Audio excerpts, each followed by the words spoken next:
ሰላም ጤና ይስጥልኝ የኢትዮ ዘገባ ቤተሰቦች እንደምን ቆያችሁ? የሰዓቱን አዲስ መረጃ ይዘን ቀርበናል። እስከ ፍጻሜ አብራችሁ ቆዩ። እስኪ አንድ አፍታ አይኖቻችንን እንጨፍንና የመካከለኛው ምስራቅን አስቡት። ይህ ሰፈር ቀላል ሰፈር እንዳይመስላችሁ። አንደኛው ጎረቤት በረንዳው ላይ ሆኖ አንተ ከዛሬ ጀምሮ የለህም ሲል፣ ሌላኛው ደግሞ መኖር አለመኖር የሚወስነው እኔ ነኝ የሚልበት፣ ድንጋይ መወራወር እንደ ሰላምታ፣ ዛቻ ደግሞ እንዴት አደርክ የሚቆጠርበት ልዩ ቀጠና ነው። በዚህ ሰፈር ውስጥ ደግሞ ለአመታት በአይነ ቁረኛ የሚተያዩ ሁለት ዋነኛ ተዋናዮች አሉ፣ እስራኤልና ኢራን። የእነዚህን ጸብ ታሪክ ለመተረክ ብንነሳ ራሱ ሌላ መጽሐፍ ይወጣዋል። ነገሩ ያለው እዚህ ላይ ነው። ለረጅም ጊዜ በውክልና በሹክሹክታና በስውር ሲገዳደሉ የነበሩት እነዚህ ሁለት ኃይሎች ነገሩን ወደ ቀጥታ የፊልም ትዕይንት ቀየሩት። መጋረጃው የተገለጠው ሐሙስ ሲሆን የቴህራን ሰማይ በእሳት ሲንበለበል ነበር። እስራኤል ነገሩ ከቁጥጥራችን ውጭ ከመሆኑ በፊት በሚል መነሻ ይመስላል ኦፕሬሽን ራይዚንግ ላየን ወይም በእኛ አጠራር የሚያንሰራራው አንበሳ ዘመቻ ብላ ስያሜ የሰጠችውን አንድ ግዙፍ የሰላምታ ፓኬጅ ወደ ኢራን ላከች። ይህ ፓኬጅ ግን አበባ ወይም ቸኮሌት አልያዘም ነበር። ይልቁንስ የኢራንን የኒኩሌር ፕሮግራም አንጎልና የጦር ኃይሏን አከርካሪ ነጥሎ ለመምታት የተነደፈ ነበር። የቴህራን ነዋሪዎች የሌሊቱን ጸጥታ ሰንጥቆ የመጣውን የፍንዳታ ድምጽ ሲሰሙ አንዳንዶች የመሬት መንቀጥቀጥ፣ ሌሎች ደግሞ የጋዝ ፍንዳታ መስሏቸው ነበር።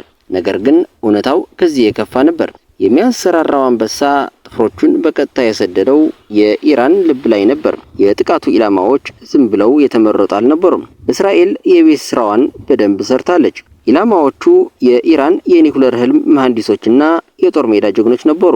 ከዋና ከተማዋ ቴህራን ጀምሮ ከከተማዋ በስተደቡብ 225 ኪሎ ሜትር ርቀት ላይ ወደምትገኘውና የኢራን የኒኩሌር ኩራት ወደምትባለው ናታንዝ የኒኩሌር ጣቢያ ድረስ የፍንዳታዎቹ ድምጽ አስተጋብተዋል። ነገሩን ይበልጥ ድራማው የሚያደርገው ደግሞ የዓለም አቀፉ የአቶሚክ ኢነርጂ ኤጀንሲ አዎ የናታንዝ ማዕከል ተደብድቧል ብሎ ማረጋገጡ ነው። ኃላፊው ራፋኤል ግሮሲ እባካችሁ የኒኩሌር ተቋማትን እንደ ሰፈር የኳስ ሜዳ አትቁጠሯቸው፣ ትንሽ ስህተት ከመጣ ሁላችንም ነው አመድ የምንሆነው የሚል ለስላሳ ግን ጠንካራ መልእክት አስተላልፈዋል።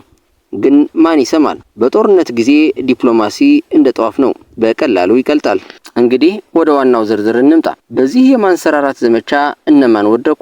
ዝርዝሩ ቀላል አይደለም። ጄኔራል ሁሴን ሰላሚ፣ ይህ ሰውዬ የኢራን እስላማዊ አብዮታዊ ዘብ ዋና አዛዥ ነው። በቀላል አማርኛ የኢራን ጦር አንበሳ።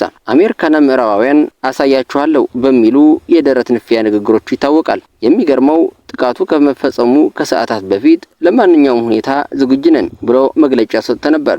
የሚያንሰራራው አንበሳ ግን ለዚህ ዝግጁነት ብዙም ቦታ ያሰጠው አይመስልም። እዚህ ላይ ነው ነገሩ የአእምሮ ቀዶ ጥገና የሚመስለው። እስራኤል የኢራንን የኒኩሌር ጡንቻ ብቻ ሳይሆን አእምሮውንም ነው ያነጣጠረችው። ፍሬይዱን አባሲ ከዚህ በፊት የግድያ ሙከራ አምልጦ ነበር። ማህዲ ቴራንቺ፣ አብዶል ሐሚድ ሚኖሽርና ሌሎችም 6 የሚደርሱ የኒኩሌር አዋቂዎች በአንድ ምሽት ከምድረ ገጽ ተሰናብተዋል።